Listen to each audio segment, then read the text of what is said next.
नमस्कार। प्रारब्ध पर एक बार फिर आप सभी का स्वागत है। स्क्रीन के दूसरे हिस्से में आइए स्वागत कर लेते हैं अपने खोजी पहलवान यानी बाबा रामदास जी का। बाबा जी नमस्कार। नमस्कार। प्रारब्ध और दद्दा की खरी खरी चैनल के सभी दर्शकों का अभिवादन। राम राम जी।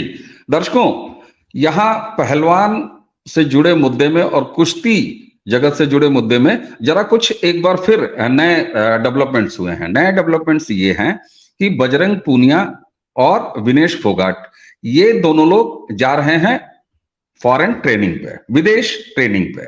ये एक अच्छी खबर है कुश्ती के लिए। चलिए, कम से कम सड़क छोड़ के अब ये कुश्ती के ट्रेनिंग कैंप पे जा रहे हैं। लेकिन इसके पीछे भी कुछ कहानी है जिसको हम आगे जानेंगे बाबा रामदास जी से। इस बीच एक और चीज नोटिसेबल है, जो है कि दो लोग, यानी ये जो चार लोगों का एक मजमा था, उसमें से दो लोग यानी साक्षी मलिक और उनके पति सत्यव्रत कादियान साहब, ये पूरा सीन से गायब है। तो यहाँ विदेश दौरे की मंजूरी भी मिल गई, दो लोग सीन से गायब भी हैं। ऐसा क्या कुछ इन कुछ दिनों में चला है सोशल मीडिया पे।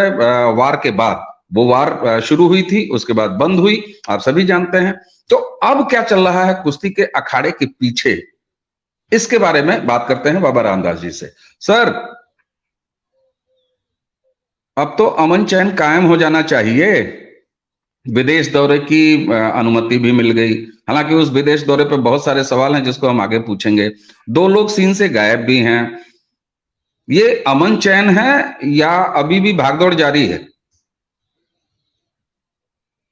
सर, ये 53 किलो की पहलवान है विनेश फोगाट। धरने के दौरान कोई पहलवानी तो हो नहीं पाई है, और वजन बढ़ के हो गया है 60 किलो, 60 से भी शायद कुछ ऊपर। पहलवानी की नहीं है इसलिए अनफिट है। ट्रायल देने के लिए समय मांगा जा रहा है कि नहीं, जुलाई में ट्रायल नहीं दे पाएंगे क्योंकि जुलाई तक फिटनेस नहीं आएगी, और अगस्त में ट्रायल कराई जाए। ट्रायल जो कि देशी मामला है, जिसमें देश के ही 4-6 पहलवानों से लड़ना है, उसके लिए तैयारी नहीं है। परंतु 13 तारीख से 16 तारीख तक वर्ल्ड रैंकिंग टूर्नामेंट जो होता है, सीरीज होती है, उसकी वर्ल्ड रैंकिंग हो रही है बुडापेस्ट हंगरी में। उसके लिए तैयार हैं, वो लड़ने के लिए बुडापेस्ट जा रही हैं। और जो है, भारत अपनी टीम नहीं भेज रहा है तो अकेले इनको भेजा जा रहा है कि जाओ तुम लड़े आओ। तो ये अपने personal coach, personal physio, personal अमला लेके सरकारी खर्चे पे, बिना तैयारी के, अब तैयारी है कि नहीं है मुझे नहीं मालूम, ये खुद कह रही है कि मेरी तैयारी नहीं है इसलिए मैं जुलाई में ट्रायल नहीं दूंगी, परंतु जुलाई में वर्ल्ड रैंकिंग लड़ूंगी। वर्ल्ड रैंकिंग विश्व स्तरीय टूर्नामेंट होता है, पहले ये ध्यान रखिए। हर वो खिलाड़ी जो विश्व में अपनी रैंकिंग सुधारना चाहता है या रैंकिंग में आना चाहता है, वो उसमें लड़ता है। और उसमें जो है, एक एक कंट्री से 3-3 खिलाड़ी आ जाते हैं, अलाउड हैं। अब जहां पे बहुत ज्यादा पहलवान है, जैसे रशिया जैसे कंट्रीज, रशियन ब्लॉक के सारे कंट्रीज है ना, यूएसए है, जापान है, और आपके यूरोपियन अलग कंट्रीज हैं, उसके बाद तुर्की है, ईरान है, ऐसे कंट्रीज से बहुत तगड़ी टीमें आती हैं। वो टूर्नामेंट लड़ने की इनकी तैयारी है, वो लड़ने जा रही हैं, ट्रायल नहीं देंगी। अच्छा सर, यहाँ सिंगल बाउट देंगी। ठीक बात है, लेकिन यहाँ एक बात ये भी तो है, ये 4 से 10 तारीख तक इसी जुलाई में, यानी कि रैंकिंग शुरू होने से पहले इंटरनेशनल कैंप में ट्रेनिंग के लिए भी तो जा रही हैं। तो क्या वहां से फिटनेस आ जाने की कोई जादू है क्या, कोई संभावना या जादू या कोई ऐसा रॉकेट साइंस? सर, वहां पे कोई तांत्रिक है, कोई मंत्र मारता है, मंत्र पढ़ता है और अभिमंत्रित खीर खिलाता है इन लोगों को इसलिए ये लोग रातों रात घटोत्कच का बल, वो कोई है पुराने जमाने का तांत्रिक है, महाभारत काल का, तो वो अभिमंत्रित खीर इनको खिला देता है वहां विदेश में, तो इससे इनमें घटोत्कच का बल आ जाता है, ऐसा मैंने सुना है। मतलब भैया हम भी कोच हैं, हम भी पहलवानी जानते हैं, और पहलवानी रेसलिंग जो है कोई ऐसी कला तो है नहीं जिसमें नित नई टेक्निक्स आती हैं। जैसे कोई मेडिकल साइंस है मान लीजिए, तो मेडिकल साइंस में पूरी दुनिया में रिसर्च होती है, तो सर्जरी इत्यादि में नई नई टेक्निक्स इजाद होती रहती है ना। जैसे अब भाई ठीक है। ऑर्थोस्कोपिक सर्जरी आ गई है, बिल्कुल। तो अब आपको पता लगा कि चीरा लगाना ही नहीं है, बिना चीरा लगाए ही जो है एक छोटी सी एक नली घुसेड़ के जो है सब काम कर देना है। तो ये तो नई चीज सीखने वाली चीज है। इसको सीखने के लिए अगर कोई आदमी 20-25 दिन 50 दिन कहीं विदेश में लगा के आए किसी अस्पताल में, तो बात समझ में आती है। पहलवानी में ऐसा क्या, कौन सा घी खिला देंगे ये इनको 8 दिन में, जिसकी तैयारी ये जाके बुडापेस्ट में करेंगी या उधर किर्गिस्तान में इधर उधर करेंगी। तो ये दोनों, इन दोनों ने पहले, आपको ध्यान होगा, इससे पहले यूएसए जाने का प्रपोजल भेजा था, जिसे पता नहीं किन परिस्थितियों में वो शायद मंजूर नहीं हुआ, क्या हुआ मुझे पता नहीं है। आखिर यूएसए वाला दौरा इनका क्यों कैंसिल हुआ ट्रेनिंग का। इससे पहले आपको ध्यान होगा तो अप्रैल में भी सरकार ने इन दोनों का यही किर्गिस्तान में इंटरनेशनल ट्रेनिंग कैंप मंजूर कर दिया था अप्रैल में, और तब ये लोग नहीं गए थे। तो ऐसे खबरों में आया था कि स्पोर्ट्स अथॉरिटी ऑफ इंडिया इनसे बहुत नाराज है कि न तो ये कोई भी इंटरनेशनल टूर्नामेंट लड़ रहे थे, पहला और दूसरी वर्ल्ड रैंकिंग सीरीज इन्होंने नहीं लड़ी, और उस इंटरनेशनल कैंप में जाने से मना कर दिया था इन दोनों ने, यहां धरनाबाजी कर रहे थे। अब जबकि कॉम्पिटिशन तो एकदम सिर पे है, एशियन गेम्स और वर्ल्ड चैंपियनशिप की ट्रायल्स हैं, उसके बाद एशियन गेम्स है, उसके बाद वर्ल्ड चैंपियनशिप है, तब ये बोल रहे हैं कि हमारी तैयारी नहीं है, जुलाई में तैयारी नहीं है, अगस्त में हमको अगस्त में हमारा ट्रायल लिया जाए। वो भी हम पूरा फुल फ्लेश ट्रायल नहीं देंगे, 4 कुश्ती नहीं लड़ेंगे, सिर्फ सिंगल बाउट ट्रायल ले लिया जाए। तो वर्ल्ड रैंकिंग सीरीज में भी सिंगल बाउट टूर्नामेंट लड़ेंगे क्या? ये सवाल तो बनता है। जब जुलाई में तुम्हारी तैयारी नहीं है, तुम कहती हो अगस्त में ट्रायल दूंगी, तो जुलाई में फिर वर्ल्ड रैंकिंग क्यों लड़ रही हो, कैसे लड़ रही हो, किस तैयारी से लड़ रही हो? बिना तैयारी के वर्ल्ड रैंकिंग खेलने जा रही हो? मतलब मजाक बना रखा है क्या सरकारी पैसे का? और मेरा वही सवाल है कि आखिर ऐसी कौन सी ट्रेनिंग 20-25 दिन में किर्गिस्तान में मिल जाएगी, वो ट्रेनिंग जो कि हिंदुस्तान में नहीं मिलती। हाँ, यही सवाल तो है ना सर। अगर इनका पूरा टूर प्रोग्राम देख लीजिए, तो ये लोग 4 से 10 तारीख एक बार जाएंगे ट्रेनिंग करने, उसके बाद वहां से विनेश फोगाट चली जाएंगी हंगरी, जो वर्ल्ड रैंकिंग है अपनी पर्सनल वो खेलने, उसके बाद फिर एक बार बजरंग पूनिया और विनेश फोगाट दोनों मिल जाएंगे किर्गिस्तान में, वहां 20-22 दिन की ट्रेनिंग होगी। सर अब जरा विस्तार से बताइए, ये विदेश में ट्रेनिंग और विदेशी कोचों का चस्का, ऐसा कौन सा गुरु ज्ञान है, ब्रह्म ज्ञान है, या ऐसा कौन सा जादू हो जाता है विदेश में जाके जो कि देश में नहीं हो पाता कुश्ती के मामले में? ट्रेनिंग जहां तक बात है, ये क्यों जाते हैं सरकार के खर्चे पर, सरकार इनको भेजती भी है, तो क्या वहां कुछ ऐसी ट्रेनिंग हो जाती है कि जिससे आते ही सब कुछ ओके हो जाता है और ये यहाँ पे जो क्वालिफाइंग है उसको भी खेल लेंगे और बाकी सारा भी खेल लेंगे, बीच में रैंकिंग भी खेल लेंगे? ये विदेश और फिटनेस, इसका रिश्ता क्या है सर? ये रिश्ता क्या कहलाता है, जरा इसको परिभाषित करिए। देखिए क्या था सर कि 80 और 90 के दशक में हिंदुस्तानी पहलवानी जो थी वो 100% मिट्टी की पहलवानी थी। मुझे याद है 1982 में जब एशियन गेम्स हुए हैं, तो देश में पहली बार बच्चों को, पहलवानों को हमारे अखाड़े में, अपने खुद के अखाड़े में मैट देखने को मिला, और गुरु हनुमान के अखाड़े में एक छोटे से कमरे में छोटा सा कमरा, मतलब हाँ वो कमरा हार्डली था, मुश्किल से 14 फुट बाई 14 फुट का रहा होगा, या 14 बाई 16 फुट का। इतने छोटे से कमरे में बस एक काम चलाऊ मैट लगा दिया गया था।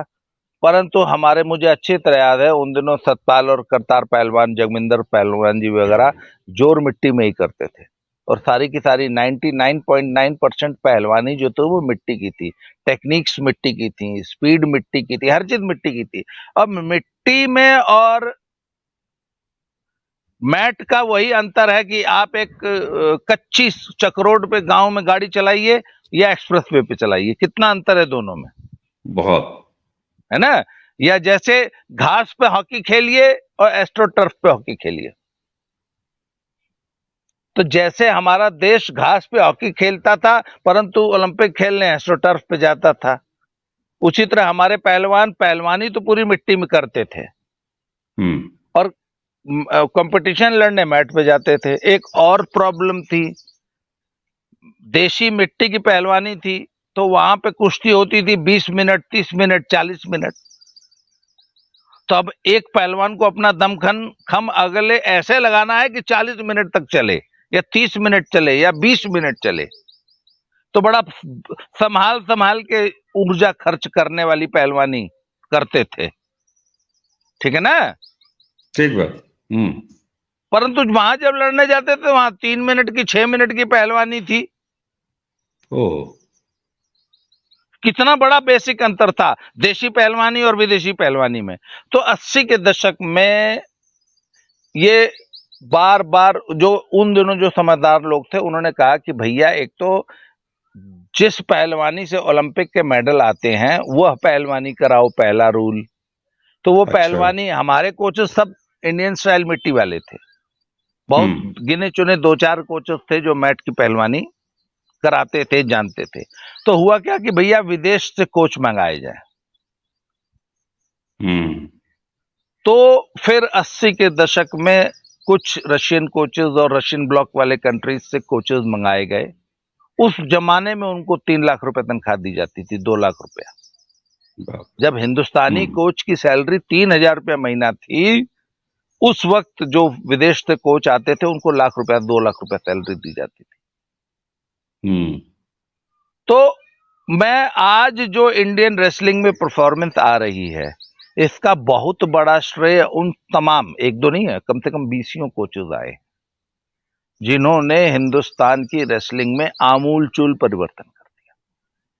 हालांकि उस समय भी मेरा जो टेक था वो ये रहता था कि आप जो सीनियर कंपटीशन से पहले 2 महीना पहले सीनियर पहलवानों को जो विदेशी कोच दे रहे हैं ना, इससे ज्यादा जो, ठीक है उनको दीजिए, उनको सब कुछ है, परंतु हमारे जो नर्सरीज हैं, हमारे जो अखाड़े हैं, हमारे जो छोटे बच्चे हैं, मतलब 10-12 साल के बच्चे को विदेशी कोच दीजिए। लॉजिक है साहब। तो बाद में ऐसा भी कुछ चेंजेस आए, फिर जूनियर लेवल पे भी विदेशी कोचेस इंट्रोड्यूस, खर्चीला काम था ना। और उस जमाने की सरकारें ऐसे पैसा नहीं खर्च करती थी जैसा आज मोदी सरकार दिल खोल के करोड़ों नहीं अरबों रुपया लुटा रही है स्पोर्ट्स पे, है ना। बजट ही नहीं होता था, बड़ी मुश्किल से सैलरी देने के लिए साई जो है एक आध कोच सैंक्शन कर पाती थी। तो उस जमाने में तो सर विदेशी कोच का महत्व था। परंतु आज हमारे जो इंडियन कोचेस हैं, हालांकि अभी भी बहुत सुधार की, सीखने की जरूरत है। और भाई मेरी एक और, मैं ये जो बात कह रहा हूं, हो सकता है हमारे देश के कुछ कोचेस को, पहलवानों को या रेसलिंग के एस्टेब्लिशमेंट को बुरी लग सकती है। अरे भैया, जैसा गेहूं होगा वैसा ही आटा न बनेगा। तो हमारा जो रेसलिंग फ्रेटर्निटी है ना सर, इसमें थोड़ी सी शिक्षा की कमी है। तो हमारे वो अशिक्षा की जो कमी है वो सिर्फ पहलवानों में नहीं, फिर हमारे कोचेस में भी परिलक्षित होती है ना। तो हालांकि इस कमी को 99% तक दुरुस्त कर लिया गया है पिछले 10 सालों में, 15 सालों में। हमारे जो इंडियन कोचेस हैं they have done very well. और हालांकि उसमें भी बहुत सारी कमियां हैं, उसको मैं कभी बाद में डिस्कस करूंगा। परंतु आज जो विदेशी कोच के प्रति क्रेज है हम्म। ये बेमानी है, इसकी कोई जरूरत नहीं है, ये टैक्स पेयर्स मनी का सिर्फ दुरुपयोग है। हाँ, आज अगर आपको विदेशी कोच अपॉइंट करने हैं तो लाइए और अखाड़ों को दीजिए और उनको स्पेशलिस्ट ठीक बोलिए है। कि आपको सिर्फ छोटे बच्चों को ट्रेनिंग देनी है। नई पीढ़ी जो है उसको नई लड़न, देखिए रेसलिंग में क्या है, लड़ंत है ना। हम्म। हम्म। जैसे आपको वो अगर इसको हॉकी के एग्जांपल से समझा जाए तो इंडियन हॉकी जो है वो अलग है, हॉलैंड वाली हॉकी अलग थी ना, बिल्कुल अलग थी। है ना। हमारे यहाँ स्टिक वर्क और वो वाली कला थी। सर वही सेम अंतर लड़ंत वाला जो है ना, पुरानी हमारी इंडियन रेसलिंग में और आज की मॉडर्न ओलंपिक स्टाइल गद्दे वाली रेसलिंग में है। तो नए बच्चों को नए जमाने की लड़ंत सिखाने की जरूरत है। ये बात बिल्कुल समझ में आती है, सही बात। इसलिए मेरा हमेशा से शुरू से टेक रहा है कि अगर आप कोई विदेशी कोच लेके आते हैं तो उसको नर्सरीज में बच्चों को लगाइए। बच्चों को दीजिए, बिल्कुल और बिल्कुल वाजिब दूसरी बात एक है। चीज और होती है, देखिए, और एक चीज और होती है, एक होता है सीजन, एक होता है ऑफ सीजन। एक महीने बाद जब आपका मेजर टूर्नामेंट है तो वहां पे जो ट्रेनिंग होती है वो कंपटीशन लाइक ट्रेनिंग होती है। मतलब अब आपको कंपटीशन मैट पे लड़ने की उसकी तैयारी करनी है। तो उस अच्छा। वक्त स्ट्रेंथ वर्क ज्यादा नहीं होता, स्पीड वर्क ज्यादा होता है। हम्म। और जब कंपटीशन सिर पे है तो नई टेक्निक नहीं सीखी जाती। ठीक जो बात। पहले से जो टेक्निक आपको आती है सिर्फ उस पे काम किया जाता है। उसको और पॉलिश किया जाता है और उसको निखारा जाता है। हाँ, कंपटीशन सीजन में नई टेक्निक सीखने पे अगर आप ऊर्जा लगाएंगे तो कंफ्यूज होंगे, हम्म। क्योंकि नई टेक्निक सीखने का जो जो प्रोसेस है ना, it take 6 to 8 to 10 months। Body में ठीक। ऑटोमेटाइजेशन होता है, नए मूव्स, शरीर को नए तरीके से चलना सिखाया जाता है ना। हम्म। तो फॉरेन कोच की आज जो जरूरत है वो छोटे बच्चों को है। इसलिए उन अखाड़ों में जिनमें छोटे बच्चे ज्यादा हैं वहां फॉरेन कोच दीजिए, जिससे कि वो छोटे बच्चों के ऊपर काम करें। जो ठीक है। सीनियर कोचेस, जो सीनियर पहलवान है, उनको हमारे इंडियन कोचेस पर्याप्त है। बिल्कुल ठीक बात है। ये आपने बताया, काफी विस्तार से बताया कि विदेशी कोचों की जरूरत जो है नई पौध के लिए, वो बात हो गई। अब सर ये बताइए, देसी ट्रेनिंग और विदेशी ट्रेनिंग, अब जरा इस पे बात कर लेते हैं। विदेश की ट्रेनिंग का क्या औचित्य है और किस उसका कितना महत्व है, और आखिर क्यों इतना जोर देते हैं ये जो भी स्थापित या सीनियर पहलवान हैं, जो फेम पा चुके हैं, कहीं से मेडल ला चुके हैं और इस तरीके से सिंगल बाउट लड़ना चाहते हैं।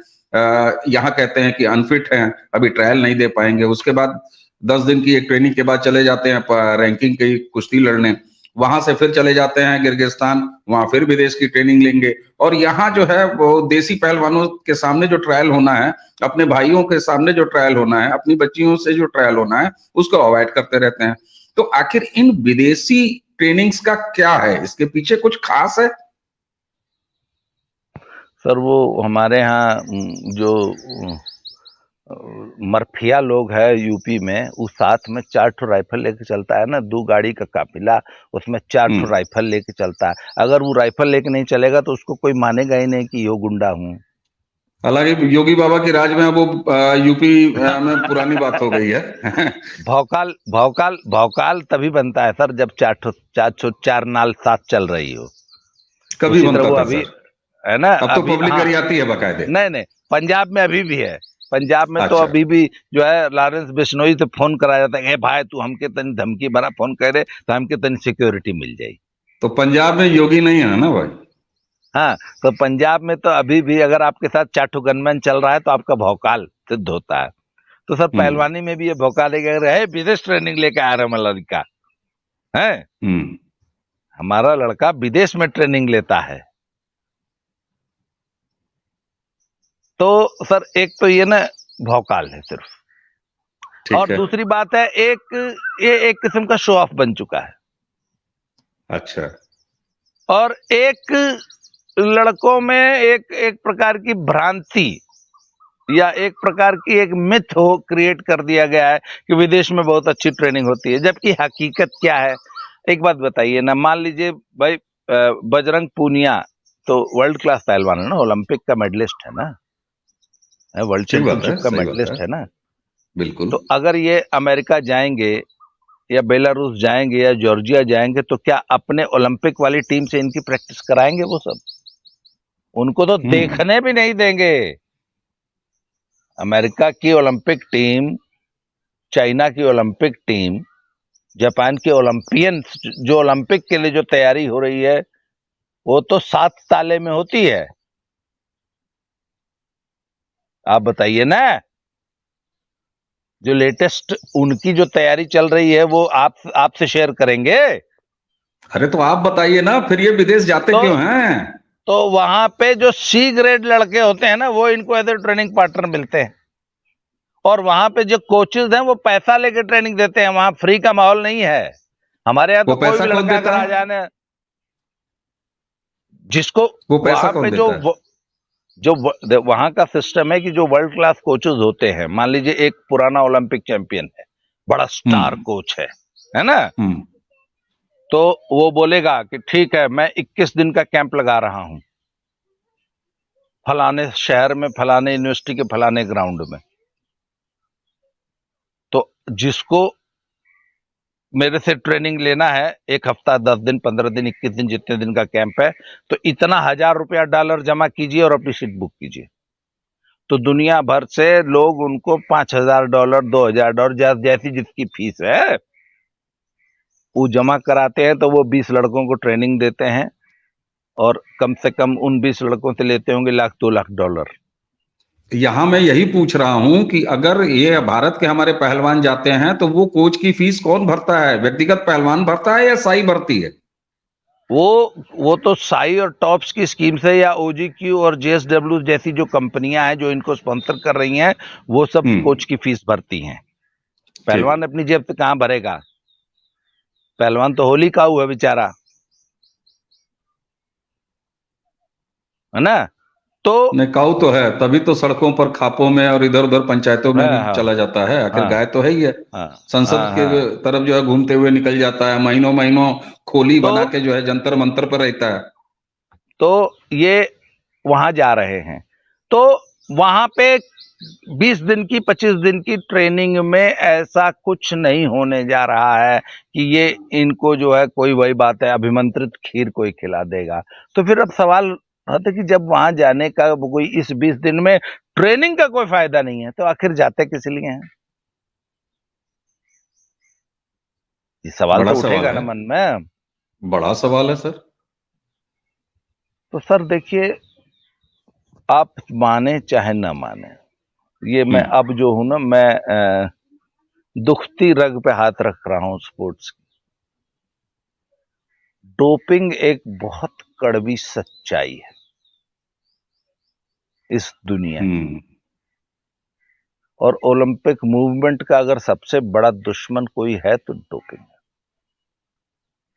और हम्म। डोप ऐसी चीज है जो कि कुछ गेम्स में जहां पावर, जहां स्ट्रेंथ और जहां एंड्योरेंस ज्यादा मैटर करती है, वहां पे एक आपसे निम्न स्तर का प्रतिद्वंद्वी भी डोप लेकर आपसे ऊपर चला जाता है, आपसे अच्छी बेहतर परफॉर्मेंस दे सकता है, नीचे के स्तर का आदमी भी।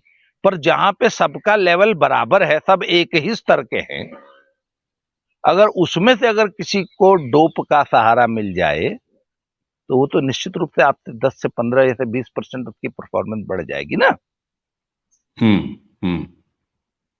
तो अब क्या है कि वाडा, वर्ल्ड एंटी डोपिंग एजेंसी जो है, उसके बीच में और in sports management company, sports management की भी कंपनियां हैं, इनके हम्म। बीच में एक रस्साकसी, चूहे बिल्ली की दौड़ चल रही है। तो बाकायदे लाखों, millions and millions of dollars के बजट्स हैं, और ऐसी प्राइवेट कंपनीज हैं जो नित्य नई रिसर्च कर रही हैं डोपिंग में, और नित्य नए सॉल्ट्स उतारती रहती हैं। खोज है बकायदा, वहां पे पीएचडी साइंटिस्ट, माइक्रोबायोलॉजिस्ट बैठे हुए हैं, डॉक्टर्स बैठे हैं, उनके पूरी बकायदा उनका बजट है। तो वो ऐसे सॉल्ट्स का इजाद करती हैं जो आज अभी डोपिंग में जिनके ऊपर बैन नहीं है, क्योंकि वो सॉल्ट है ही नहीं, दुनिया अभी जानती ही नहीं है उन सॉल्ट्स के बारे में। तो मान लीजिए उन्होंने एक सॉल्ट निकाला, साल 2 साल 4 साल चलाया, उसके बाद वाडा को पता लग गया कि अच्छा ये वाले सॉल्ट से अब डोपिंग हो रही है, तो उस सॉल्ट को बैन कर दिया, तब तक उन्होंने अगला निकाल लिया। हो ये तो बिल्कुल वो वाला तरीका हो गया सर, जो तस्करी वाला होता है कि भाई एक रूट ले गया, फिर कल दूसरा तरीका निकाल दिया, परसों तीसरा तरीका निकाल दिया। तो ये जो आप कह रहे हैं ना चूहे बिल्ली का दौड़, ये तो बिल्कुल है, और इतना स्ट्रक्चर्ड तरीके से है, इतना प्लान्ड तरीके से है। अरे आप पुराने जितने डोपिंग स्कैंडल्स हुए हैं उसका आप इतिहास उठा के देख लीजिए। एक प्रोग्राम इसी पे हो जाएगा किसी दिन। ये मैरीन जोन्स जैसी जो खिलाड़ी थी, और वो तमाम, और रूस की पूरी सरकार इसमें लिप्त थी। आखिर पूरे पिछले ही ओलंपिक में रूस की टीम जो है रशिया की तरफ से कहाँ पार्टिसिपेट की थी, इंडिपेंडेंट खिलाड़ियों के रूप में, क्योंकि रशिया को बैन कर दिया गया था, क्योंकि पूरी की पूरी रशियन गवर्नमेंट और पूरा रशियन एस्टैब्लिशमेंट जो है डोपिंग में लिप्त पाया गया। पूरे के पूरे कंट्रीज बैन हो जाते हैं, वेट लिफ्टिंग की पूरी टीम बैन हो जाती है कंट्रीज की, क्योंकि वो देश सरकारी स्तर पर डोपिंग प्रोग्राम चलाते हैं अपने खिलाड़ियों के लिए। सरकारें बजट देती हैं, बड़ी बड़ी मल्टीनेशनल कंपनियां उस पे लाखों करोड़ों डॉलर की इन्वेस्टमेंट करती हैं, फिर एक सॉल्ट जो कर लेती है उसको दुनिया भर के खिलाड़ियों में फिर बेचा जाता है। लैंस आर्मस्ट्रांग वाला किस्सा याद कीजिए, जो कि बहुत ही स्टार खिलाड़ी था, साइकिलिस्ट था, उसका ऐसे 1000 डोपिंग स्कैंडल्स आएंगे। बहुत सारे अभी इतने सारे खिलाड़ियों हैं कि जो कि 10 साल पहले जो डोपिंग की गई थी वो आज पकड़े गए। जब डोप का जब सैंपल लिया जाता है ना, तो एक यूरिन सैंपल लेके संभाल के रख दिया जाता है सेफ में, और 10 साल बाद ओलंपिक मेडल जीतने के बाद 10 साल बाद टेस्ट किया गया तो पता लगा कि ओ 10 साल पहले तुमने ये वाला सॉल्ट लिया था जो कि आज बैन हुआ है, इसलिए तुम्हारा मेडल वापस लिया। आर्थर तामाजोव बड़े स्टार रेसलर हुए हैं, 4 बार ओलंपिक मेडलिस्ट हैं, आर्थर तामाजोव का मेडल वापस लिया गया। ठीक है। ये खुद योगेश्वर दत्त जिस पहलवान थे हाले थे बेसिक, खुद को वो ओलंपिक मेडल जीतने के करीब 1 साल बाद डोपिंग में पकड़े गए थे। तो इस तरीके से तो ये सारा कुछ विदेश में होता है। अच्छा। और फिर उसके बाद डोपिंग में जो रिसर्च चलती है वो चलती है कि आप डोप दीजिए, परफॉर्मेंस बढ़ जाए, परंतु उसको तुरंत शरीर से वॉश करना है, पकड़ा न जाए। आपने चोरी की पर पदचिन्ह भी तो मिटाने हैं। ठीक है, ठीक है। अब रिसर्च पदचिन्ह मिटाने पे चल रही है कि डोप दो और पकड़ में ना आओ, पकड़ में ना आने पर रिसर्च चल रही है। ये एकदम वही झपटमारी वाली शैली में होती है कि जैसे किसी का बटुआ जब उड़ाता है गिरोह, तो 4-5 होते हैं, बटुआ उड़ाने वाला तुरंत उस बटुए को अपने साथी को दे देता है, और अगर आपने उसको पकड़ भी लिया तो उसकी तलाशी ली गई तो वहां से बटुआ मिलता नहीं है, वॉलेट मिलता नहीं है। तो ये तो एकदम इस तरह की ब्लैक शैली है। ये खेलों का स्याह पक्ष है, द डार्क साइड जी ऑफ स्पोर्ट्स। तो क्या आप ये कहना चाह रहे हैं कि ये जो विदेशी ट्रेनिंग की ललक है और इसकी अनिवार्यता जैसी है, और लाख प्रयास करने के बाद इस पर जाने को आमादा रहते हैं, तो ये हमारे यहाँ का भी, अगर आप कह रहे हैं कि कुश्ती का स्पोर्ट्स का काला सच है, तो ये काला सच हमारे यहाँ भी है? नहीं नहीं नहीं, हमारे पहलवान बहुत शरीफ हैं। ये सब वहां जाते हैं और ये सब वहां पे अपने खंडित ब्रह्मचर्य के एक्सपेरिमेंट वहां करते हैं। और नहीं नहीं, हमारे पहलवान बहुत शरीफ है। ये तो अभिमंत्रित खीर खा के पहलवानी करते हैं। हमारे पहलवान डोप डाप नहीं लेते हैं, मैं ऐसा कोई आरोप नहीं लगाऊंगा। वहां पे हमारे यहाँ जो पुराने आयुर्वेदिक नुस्खे हैं वो खीर बनाते हैं वहाँ किर्गिस्तान में और हंगरी में और इधर उधर अमेरिका में। ये लोग तो हमारे वाले तो खीर चूरमा में कुछ देसी जड़ी बूटी भस्म, स्वर्ण भस्म, हीरे की भस्म खा के पहलवानी करते हैं। हमारे वाले बहुत शरीफ है, मैं ऐसा कोई आरोप नहीं लगाऊंगा। नहीं नहीं, परंतु चलिए दादा और मैं भी ये मान मैं लेता हूँ, हमेशा ये मैं भी ये मान लेता हूँ कि वहाँ अभिमंत्रित खीर और तमाम तरह के हमारे जो देसी नुस्खे हैं उनका इस्तेमाल करते हैं। आंवले के पेड़ के नीचे बैठ के उसको पकाते हैं और खाते हैं। चलिए मान लिया। हाँ हाँ हाँ, चांदनी रात में ओस के नीचे ओस में रख दी ठीक। जाती है फिर वो अभिमंत्रित खीर। जी जी जी। तो सर अगर इसको आप कंक्लूड करिए तो ये जो एक चीज चलते चलते आप इस पर जरूर बताइएगा कि नहीं नहीं, विनेश। अभी अभी एक पक्ष बहुत बहुत इंपॉर्टेंट रह गया। अच्छा।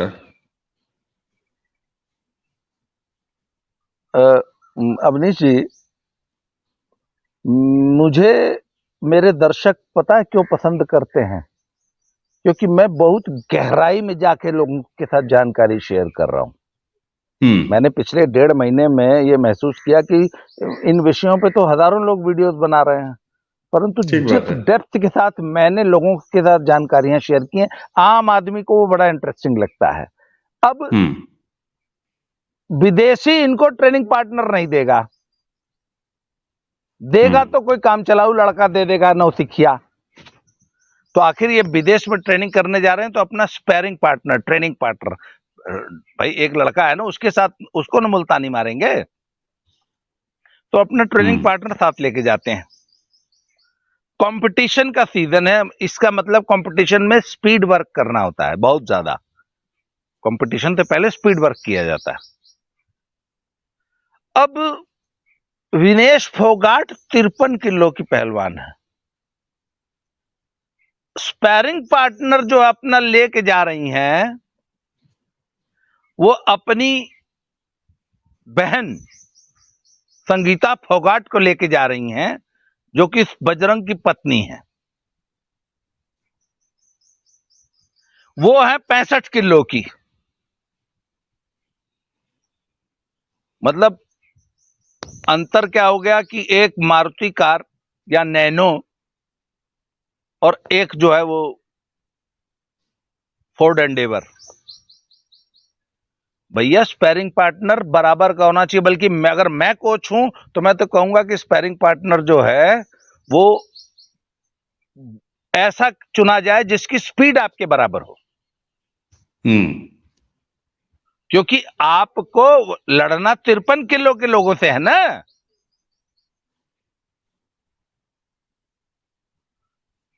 आप 53 किलो वेट कैटेगरी की पहलवान है तो आपका स्पैरिंग पार्टनर, चलो भाई बहुत है तो 55 किलो वाला ले जाओ, वैसे तो कायदन 50-52 किलो की होनी चाहिए, पर स्पीड में अच्छी हो, उसके एक्शन शार्प हो, स्पीडी हो। ये सब 65 किलो की पहलवान के साथ, वो भी अनफिट। 1 मिनट, तुम अनफिट, तुम्हारा पार्टनर अनफिट। समझ रहे हैं कि नहीं? समझ रहे हैं भाई, वो तो एक घरेलू महिला है, शादी हो गई, पहलवानी तो एक्टिव है नहीं। और नहीं, 4 महीने तो वो भी धरना दे रही थी। ठीक बात। बजरंग पूनिया ये भी 65 किलो के पहलवान है, परंतु पार्टनर लेके जा रहे हैं जितेंद्र किन्हा, अनदर धरनेबाज। इनको भी सिंगल बाउट वाली रिलैक्सेशन दी गई थी, वो 80 किलो के हैं। तो भाई साहब मैंने कहा मैं बहुत बड़ा कोच तो नहीं हूं, पर छोटा मोटा कोच मैं भी। भैया मैं कह रहा हूं कि कंपटीशन के नजदीक जबकि आपको स्पीड वर्क की जरूरत है, तो 80 किलो के पार्टनर के साथ स्पीड वर्क करोगे? आपको 57 किलो के लड़के के साथ टेक्निक प्रैक्टिस करनी चाहिए। जैसे कि आप उसके भाई 57 किलो वाला जो होता है ना, उसके एक्शन आपसे भी तेज होते हैं। स्पीड के मामले में 57 किलो वाला आपसे ज्यादा स्पीड से चलेगा मैट पे, और इतनी तेजी से अटैक करेगा आपकी आपके घुस जाएगा, आपको पता ही नहीं चलेगा, क्योंकि उसमें स्पीड ज्यादा है। ठीक, तो कंपटीशन के दौरान तो आपको स्पीड से ट्रेनिंग करनी है, इसलिए आपका पार्टनर स्पीडी होना चाहिए और आपसे ज्यादा फिट होना चाहिए। तो मुझे यह समझ में नहीं आता कि 80 किलो का, 65 किलो के पहलवान जी हमारे, 80 किलो का पार्टनर, वो उनका खास यारी है, दुख सुख में काम आता है। तो भैया वहां दोस्ती यारी निभाने जा रहे हो, रिश्तेदारी निभाने जा रहे हो, या ट्रेनिंग करने जा रहे हो, और सरकारी खर्चे पे जा रहे हो ना। जितेंद्र सिन्हा का खर्चा हमको देना है, मुझे और आपको देना है, टैक्स पेयर्स मनी की टॉप स्कीम के तहत खर्चा हो रहा है। ठीक है, तो साई ऐसा कर क्यों रही है साहब? खेल मंत्रालय या उसकी संस्था साई ऐसा कर क्यों रही है? सर, साई में एक ऐसा व्यक्ति बैठा है जिसका नाम है मिस्टर संदीप प्रधान। वह उस व्यक्ति की, मैं तो ये कहता हूं कि कायदे से जांच करा लेनी चाहिए और उसको तुरंत जितना जल्दी हो सके साई से चलता कर देना चाहिए कि ये आदमी इंडियन स्पोर्ट्स को खा जाएगा। एक तो उसका स्पोर्ट्स का कोई बैकग्राउंड नहीं है, वो पहले पुराने जमाने का IRS है, रेवेन्यू सर्विस, अपने ये केजरीवाल जी वाले डिपार्टमेंट से आता है, इंडियन रेवेन्यू सर्विसेज का अधिकारी। ठीक है। स्पोर्ट्स अथॉरिटी ऑफ इंडिया में पिछले 6 साल तक अभी जो तीसरा एक्सटेंशन मिला है। अच्छा, तो एक तो he is the blue eyed boy of the sports ministry. आखिर एक व्यक्ति को 3 बार एक्सटेंशन दे दिया गया, क्यों? बिल्कुल, और उसको स्पोर्ट्स की टेक्निकल नॉलेज बिल्कुल नहीं है। और मैं तो हमेशा से आरोप लगाता हूं कि ये पूरा धरना प्रदर्शन, ये हड़ताल, ये पूरा षड्यंत्र भारतीय कुश्ती के खिलाफ संदीप प्रधान ने रचा है। ये संदीप प्रधान की कारस्तानी है, and he is hand in glove with these wrestlers. खेल मंत्रालय तक ये सूचना नहीं है, खेल मंत्रालय को ये समझ में नहीं आता। और सर, खेल मंत्रालय में भी तो अंधी पीत रही है, कुत्ते चाट रहे हैं। खेल मंत्रालय में कौन सा टेक्निकल आदमी बैठा है? हाँ, एडहॉक कमेटी के साथ पास 2 टेक्निकल आदमी जरूर बैठे हैं, एक ज्ञान सहरावत और एक अशोक गर्ग। दोनों अंतर्राष्ट्रीय खिलाड़ी हैं, दोनों ओलंपियन हैं, उनमें से एक अर्जुन अवार्डी है, परंतु वो दोनों सही की जगह गलत सलाह दे रहे हैं। ये सिंगल बाउट वाली सलाह उन्होंने ही दी थी, जिसपे इतनी जूतम पजार, इतनी छीछा लेदर हुई है एडहॉक कमेटी की और इंडियन स्पोर्ट्स की।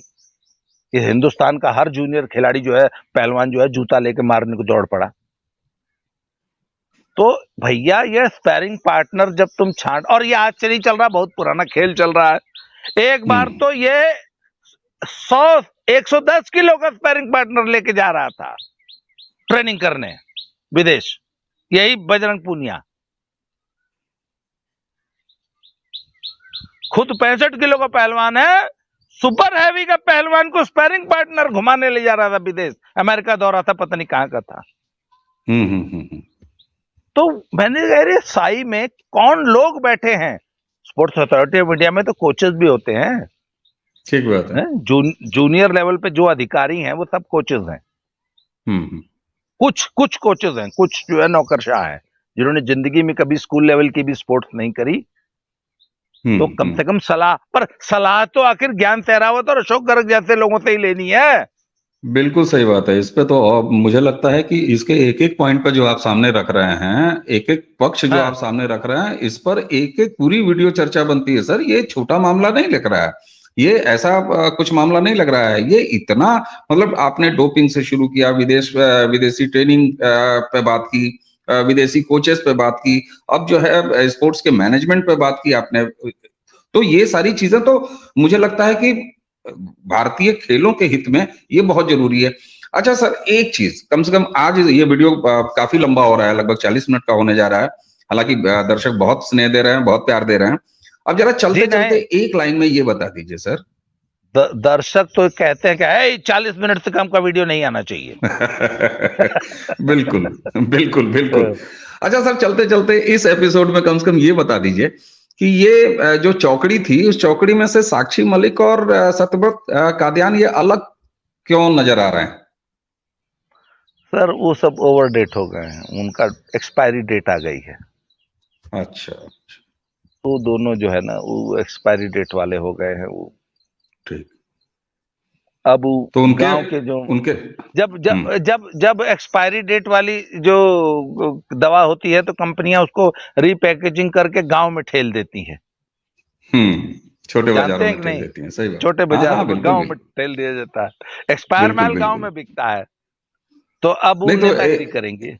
हाँ, वही मैं कहने जा रहा था कि उनके पास एक स्कोप तो है ना कि वो अखाड़े में नहीं, अब सड़क पे बने रहें, खापों में बने रहें, पंचायतों में बने रहें और नेतागिरी करें। नेतागिरी हाँ, का और अच्छा अनुभव हो गया है इन 6-7 महीनों में। नॉर्दर्न रेलवे हेडक्वार्टर में जो है, हाँ या जहां पर भी नौकरी करती हैं जी जी, वहां पे, वहां नेतागिरी करेंगी। ठीक बात है। तो चलिए सर, खेल से शुरू हुए, कुश्ती से शुरू हुए, नेतागिरी पर हम खत्म कर रहे हैं। 40-41 मिनट हमने बात कर लिया और इसी के साथ आज की इस चर्चा को यहीं विराम देते हैं। दर्शकों, देते हैं बाबा रामदास जी को धन्यवाद और आप सभी को